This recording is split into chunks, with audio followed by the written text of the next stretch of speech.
Hey, what's up guys? Trader Supreme here. Quick crypto market overview muna tayo and Bitcoin analysis, no? Kasi alam ko kailangan natin i-reevaluate yung analysis natin, no? Start tayo kay Bitcoin, okay? Kay Bitcoin. So, una, recap muna natin analysis natin para alam natin kung paano siya i-re-evaluate, okay? So, meron tayong range high and then meron tayong range low. Sa range, meron tayong tinatawag na extremes, which is range high and then range low. Yan yung mga major areas. Okay? So ngayon, nagkaroon tayo ng sweep ng mga lows. Ito yung mga lows, di ba? Ito yung mga lows. So, anong meron dyan sa mga yan? Pera, no? May mga pera dyan sa area na yan. Nagkaroon tayo ng sweep. Then, nag-enter tayo ng long. And then, nagkaroon tayo ng retest. Nag-enter tayo ng long. Umabot tayo ng 73,000, no? Oh, sorry, 71,000 or 72,000, no? Umabot tayo ng 72,000, which is a good trade. Now, meron tayong mid area dito, which sabi ko, possible i-test, which is tinest niya and then umakyat. Pero, instead na magkaroon ng expansion, ano nangyari? Nagkaroon ng sell off, no? Nung nag-sell off, sabi ko, okay, medyo alanganin tayo sa range idea kasi sa range, okay, create ng range low, then durugin tong low, sweep, and then mag-reclaim, magkaroon ng shift, then possible expansion, which is a reaccumulation pattern, no? Pero nung ginawa, dumire-diretso, no? Nakita nyo naman, so sabi ko, possible i-test tong range low. Nagkaroon ng shift sa lower time frame, nag-sell off naman. Okay, so hindi tumatalab yung technical analysis. Bakit? Kasi may nag-sell off na tawag dito yung Germans tsaka yung Mt. Gox. So kung sino naman nakakaalam nun, no? So nagbebenta sila.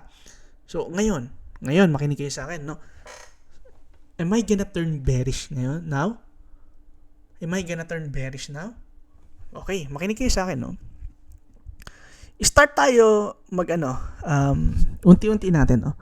Una, time-based sa cycle, nasang cycle tayo? Time-based, Di ba, may time bear market, may accumulation year, may bull run, then bull run. So, 2 years of bull run, and then 1 year ng bear market, and then accumulation year. Nasaan tayo ngayon? Di ba nasa first year ng bull run? Am I wrong? Tama, di ba? So, nasa first year tayo ng bull run. Okay? So, bullish. So, dapat naglo-long tayo o bumibili tayo. Okay, makinig kayo. Time-based, bullish, no? So, sulat nga natin para malinaw. Ay, sorry. Time-based, bullish, no? Bullish. Okay. Ngayon, sa higher time frame,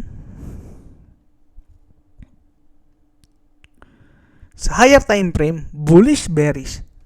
I guess bullish, no? Bullish pa rin. Mukha bang bearish to? Yung paangat na yan. Tapos, we recently just break all-time high. Pero wala pang acceptance, Wala pang acceptance, so possible mag-retrace. Ngayon, ano ang so, higher time frame,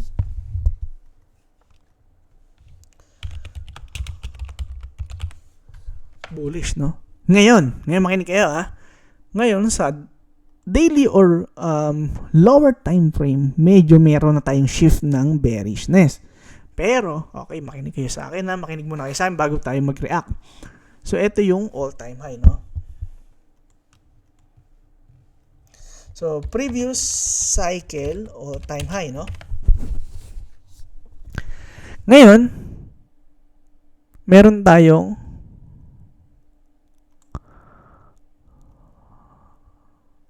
range dito. Yan. Pero, nababoy. Ngayon, makinig sa akin, Yung mga big money, mga institutions, mga market makers, makinig kayo sa akin, hindi sila tulad natin na pag gusto nilang bumili, makakabili sila ng madali. Okay? Hindi ganun. Hindi ganun kasimple yun. Bakit? Hindi ma-fulfill yung orders nila. Bakit? Tandaan niyo po, ang order book is 1:1. 1 buy is equal to 1 sell. Hindi ka makapag 1 buy kung walang sell. Okay? Common sense. Okay? So, for example, gusto kong bumili ng isang sakong mangga. Tapos, si Pedro, ang binibenta niya, 5 piraso lang. So, anong gagawin niya? Pupunta siya sa iba na mas mataas yung presyo pero mas meron siyang ma-offer na mangga. So, for example, meron naman siyang 10 mangga. Okay, so bibiling ko ulit yun. So, pupunta lang naman ako sa iba para bumili. Paano kung mas mahal na ron? So, yung presyo mo, paangat. So, ano nangyari? Kapag ang market maker nag-market order, yung ma-fulfill na order sa kanya, aangat. So, kikita ba siya? Hindi. So, ang kailangan niya, ma-fill yung order niya sa target entry niya. So, for example, ang target entry niya is 55,000. Kailangan niya mag-limit order doon. Hindi yun ma-fulfill hanggat walang magsesell sa 55,000. Okay? Make sense? Okay, ngayon. So, kung ganun pala, so kung for example, meron akong mangga at kailangan kong bumili, kailangan pala pumunta ako sa area kung saan maraming bebenta. Okay? So, saan ba maraming nagbebenta? For example, sa sangitan o kaya sa farm ng mangga, ganun. Ngayon, ilagay naman natin yan sa Bitcoin. Kung saan mas marami nagbebenta, sa support or sa resistance. Sa resistance, siyempre seller's area yung resistance yun. Kumbaga, yung mga bearish, andun lahat eh. Ngayon, meron tayong dalawang moving average. Meron tayong moving average 50 at moving average 200. Yung moving average 200, yan yung major support, no? Ngayon, yung price trading below. So, ngayon, ito ay acting as resistance. Bearish, bullish. Bearish, maraming seller. Ngayon, makinig kaya, dahil sa higher time frame at time-based, bullish ako. So, every drop, every sell-off, ina-expect ko yan ay possible fake dump. Okay? What do you mean fake dump? Pwede yung paraan nila para ma-fill yung orders nila. Okay? Una sa lahat, andito yung price below ng EMA. So, we expect na yung price ay dumping pero nag-hold. So, ano ibig sabihin? Merong bumibili, may sumasalo. Dahil maraming sellers, madaling bumili. So, kung ikaw, may malaki kang pera, doon ka bibili. Kasi, nasa sellers yan eh. Okay? So, ma-fulfill ngayon yung orders nila. Kasi marami sellers. Ngayon, ang ina-expect ngayon, technical analysis. Technical analysis. Tanggalin na natin to. Kunin natin yung mga key levels sa left side, no? Okay. Ngayon, ito, makinig ka. Merong 3 paraan paano entryhan to ng buy or long. Okay? So, first try, pwede ka ngayong pumasok and then lagay ka invalidation dito sa low and then target mo na yung target natin ngayong bull run, which is sabihin natin 100K, no? That's 21:1. Okay? Wait lang Yan yung high risk, high reward. Ngayon, or pwede, hintayin mo bumagsak sa 52 and then magkaroon ng shift, no? Or 51, sorry. And then bumagsak sa 54 and then magkaroon ng shift, no? Walang shift, wag mo e-entryhan. I think that's more logical. Pero ako, as a trader, hihintayin ko yan mag-reclaim sa 200 and then mag-consolidate, magkaroon ng shift to bullish, no? Hintayin ko dito sa 200. Hayaan mo muna siyang lumapag doon. Kasi medyo pangit lang RR niyan. Papakita ko sa inyo kung ano difference, no? Kapag ako pumasok, once na mag-reclaim at naglagay ko yung validation sa low, that's 9:1. Compare sa 21:1, halos 2.5 yung difference, no? Ibig sabihin halos 9 minus 21, almost 12 yung difference, no? So, malaki. Malaki yung difference. Compare mo sa 21:1, bro, ang layo nun. Okay? Pero, more logical na pumasok ka sa ganun. Okay? Same sa 52,000 at 44,000. Ngayon, pick your poison na lang kung paano mo siya papasukan, tol, no? So, hintayin mo lang mag-shift. Kaya nga, di ba sabi ko, una sa inyo, hintayin nyo ma-fill yung gap. Hindi, hintayin nyo magkaroon ng shift. Pag walang shift, no entry kasi magsisell off kung hindi magkakaroon ng shift. O, anong nangyari? Di ba? So, ngayon, ito na yung ano, no? Ito yung exciting part. So, in-expect ko na pag nag-reclaim yan, papasukan ko ng long, no? Especially, pag bumalik sa range, no? Pag bumalik sa range na yan. Okay? At umangat, lumapag dito, magkaroon ng acceptance. Okay? Bull run. Bull run. Usually, time-based, September nagsisimula yan. Dry talaga, no? Dry talaga kasi kung makikita mo yung mga altcoins, makikita mo yung price, baangat, tas babagsak, tas aangat. Indication, walang nagte-trade. Manipis yung order book eh. Kasi nagagawa nila ganyang klaseng price action eh. Ibig sabihin, manipis yung order book, no? Okay, make sense? Make sense, no? Ngayon, okay na kay Bitcoin, tinuro ko na sa'yo kung paano umentry. Ako, Supremo Range System, wait kung mag-reclaim, and then, boom, no? Hintay kung mag-reclaim sa 200, no? Walang reclaim, invalidation niya siyempre yung swing low, no? Ikaw, kung gusto mo high risk, high reward, pumasok ka na ngayon, lagay ka ng invalidation sa low. Kaso, litan mo lang size mo nun, no? Again, pumunta ngayon tayo sa altcoins. Start mo na tayo Ethereum. Ethereum, same analysis. Yung kay Ethereum naman, ganito yung maganda kay Ethereum, no? So, meron pa tayo multiple lows dito sa area, no? So, pwede ka nang pumasok ngayon and then maglagay ka na lang ng invalidation below this lows, no? Or, hihintayin ko yan, mag-reclaim dito, and then, low. Yan. Mas logical para sa akin, no? Okay? Kay Ethereum, no? Pero tandaan nyo po, yan tinuturo po na yan ay swing or position o ano man. Okay? Pero, sa intraweek trader, range pa rin. Yun lang yung range at liquidity levels, no? Solana, I think the most bullish chart. Kasi nakita nyo naman yung drop ni Bitcoin, pero siya nag-hold ng maayos, no? Okay, so still bullish tayo kay Sol. Ethereum is holding as well, pero hindi naman kasi ganun yung inangat niya. Tandaan nyo po, no? Nung last year, ito po ay trading $15. $7, I think $7.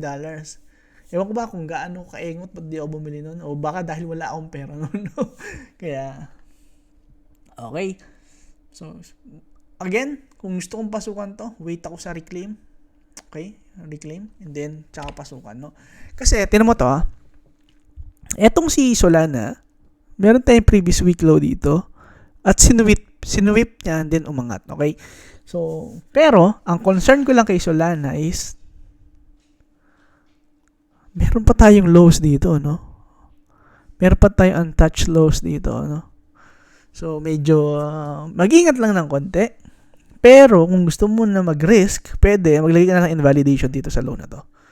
And then, re-enter ka na lang kapag ka nag-sell off, and then nag-reclaim, then, pasok ka dito, lagay ka ng invalidation dito. No? So, yun yung nakikita ko is kay Solana. Ngayon, kay Popcat, one of the most bullish na So, nakita mo to? Di ba sabi ko sa inyo, magre-retrace yan? Pero, nung andito pa lang, ganyan yung in-expect ko. Pero, nung umangat na ganyan, hindi na ako nag-expect kasi sobrang layo na, no? Pero dahil nag-sell off si Bitcoin, meron tayo ngayon bagong opportunities. For me, I think good long to. Tas invalidation below nito. No? I think. No? Tingin ko lang, Ngayon, depende sa'yo kung magre-risk ka o hindi. Ako kasi, medyo naiwan ata ako. Kasi ang pinasukan ko is OM, which is good na, no? Tingin ko, maglalagay na ako ng stop loss sa entry price. Bakit? Kasi nakita mo kay OM, nire-respect na tong parallel support na to, no? Ilalagay ka na lang ng stop loss dyan. Okay? Brett, ito, di ba sinabi ko sa inyo, kinat ko ni trades ko dito. Bakit?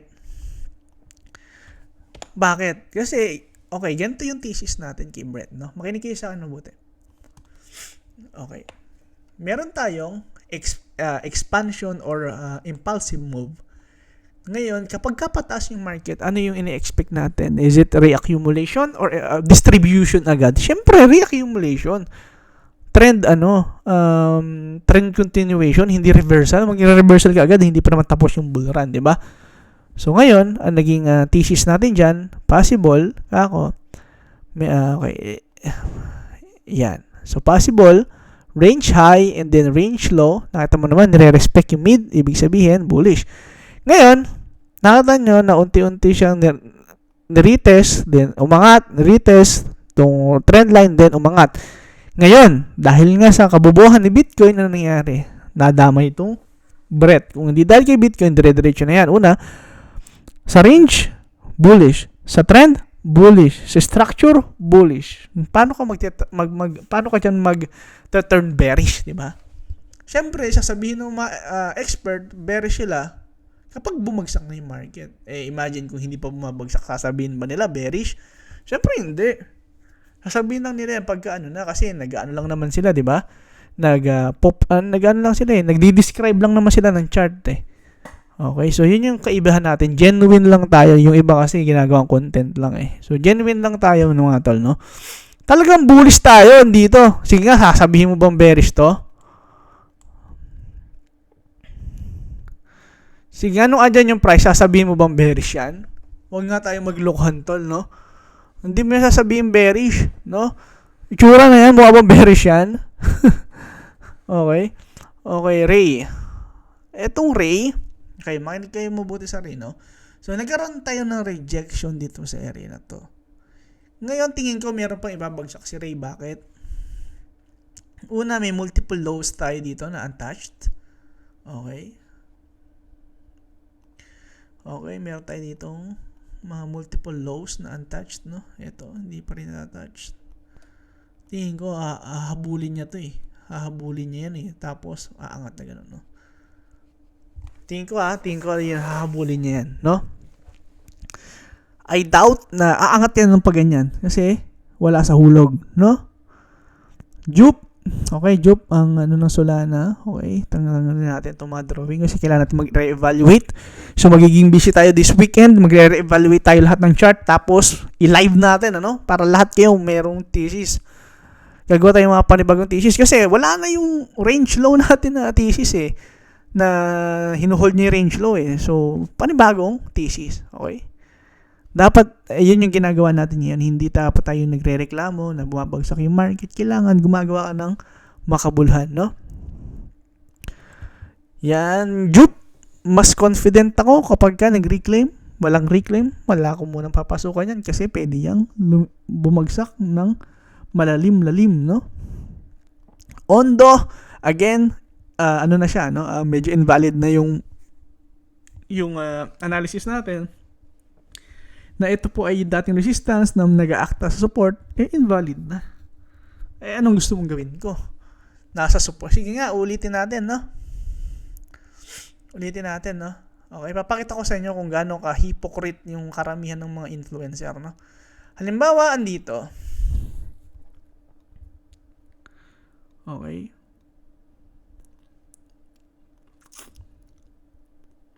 Yan. Nakita mo, nagkaroon ng run, nagkaroon ng retest. Sabihin natin, andito yung price.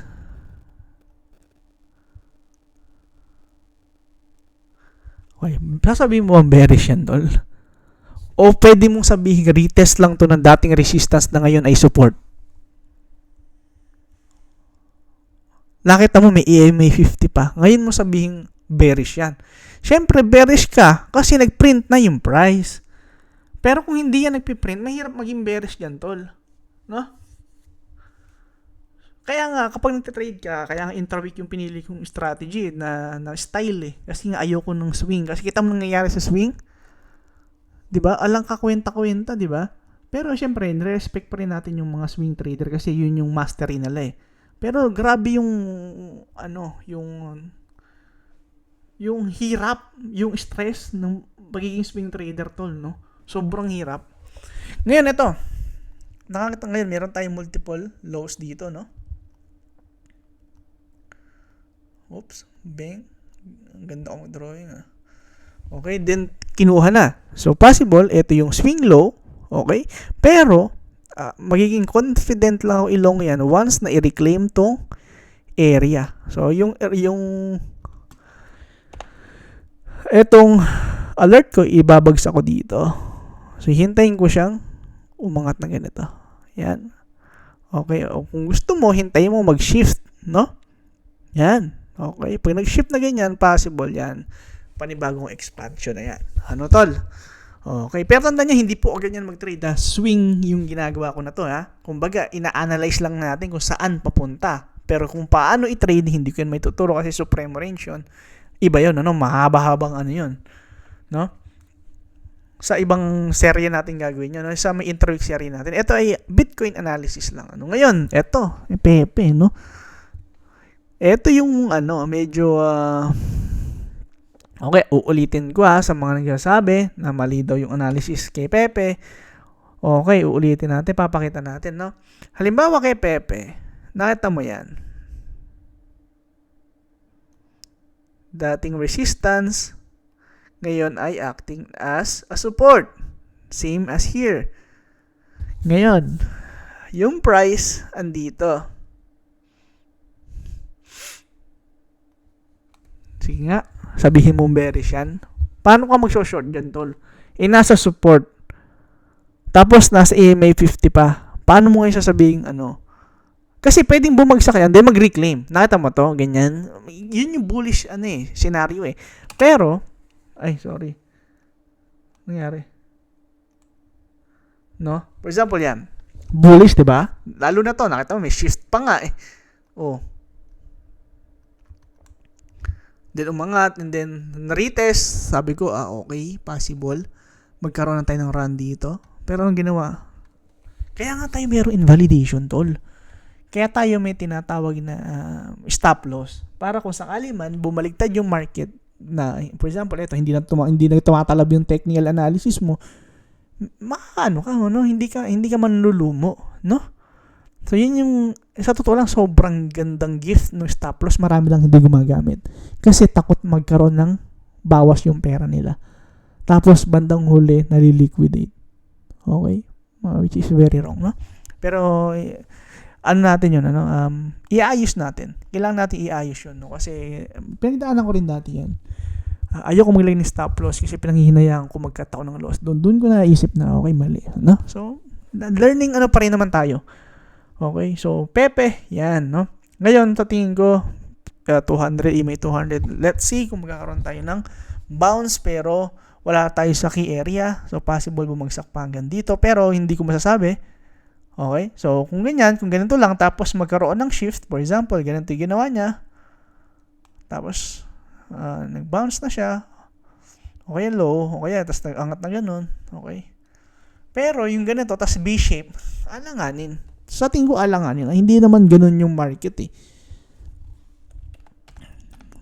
Wala namang B-shape, no?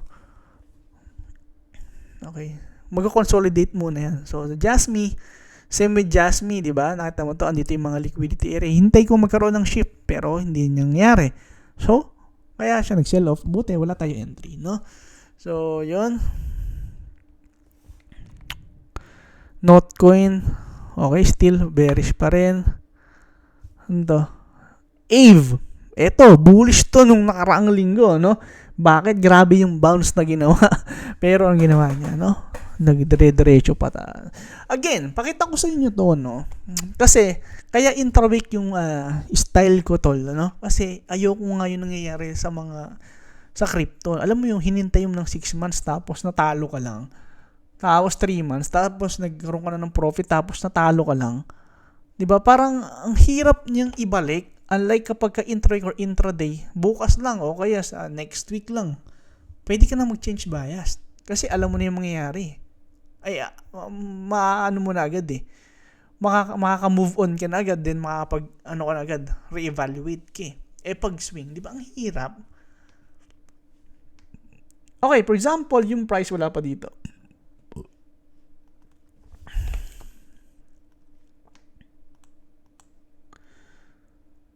Yan. Nakita mo may mga multiple lows dito. Tapos na sweep. So, in-expect mo aangat yung price, di ba? So, umangat yung price and then yung price nag-trade above both EMAs. Okay? So, magiging bearish ka ba doon? Sa lower time frame, syempre hindi. Nakita mo naman may volume yung up, no? Dito lang nawala ng volume, no? Okay? Near. Okay, medyo sablay din dito kay Near, no? Okay, kay Near. Meron tayong range high. And then meron tayong range low, no? 'Di ba? Nung nag-trade yung price above, then nag-reclaim, tapos nag-pump, madami tayo naging profit dito. Ngayon, ang naging problema is ang target natin talagang last is expansion. So, ito, tapos to multiple expansion, no? So, mga liquidity area yan, then kinuha na to, kaso, hindi siya nag-expand, no? Ang ginawa niya, nag-sell off siya. Siyempre, dahil kay Bitcoin, hindi man dahil yan kay Near, dahil yan kay Bitcoin, no? Ngayon, ito yung concern natin kay Near, no? So, tinest niya na yung EMA 200, then bumagsak. So, kailangan niya mag-reclaim sa 200, then tsaka natin pag-usapan yung long. Okay? So, still, nasa key levels naman siya, no? So, okay, not bad. Arkham is holding strong, no? Kasi nag-sell off na lahat, tapos si Arkham, ganito lang yung ginawa. So, still looking good, kasi nasa range pa rin siya, oh. So, nasa major support, Pero waiting tayo, ang at least umangat ito sa 200. Kasi mahirap pag below EMA 200. Alam niyo yan. RNDR medyo lagapak, no? HNT lagapak. Medyo yan, INA, yan, SSV, Turbo. Yung Turbo, no, grabe inangat, grabe din yung binagsak, no? BIM, yung AR check natin.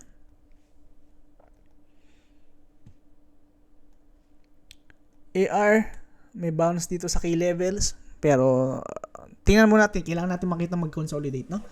So, yun lang muna. Okay, looking good yung OM. Okay, pop cut din, no? So, Solana, looking good rin.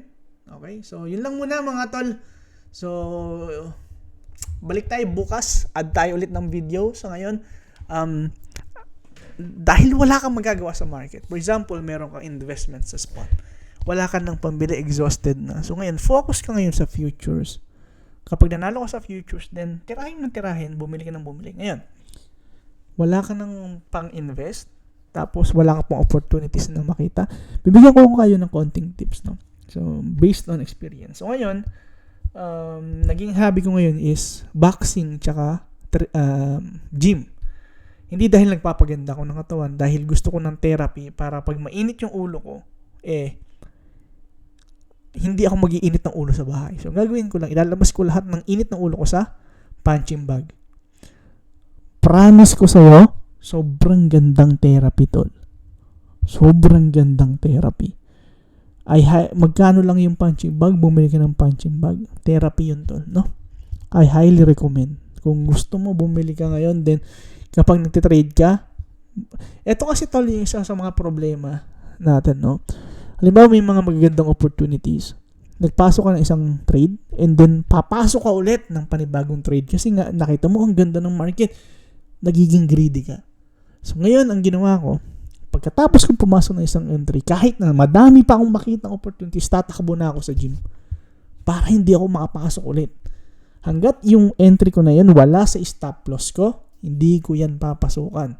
sa break even ko, hindi ko yung papasukan. So, kailangan para pumentry ako ng second trade, kailangan naka-entry price na yung first trade ko. Para risk-free na.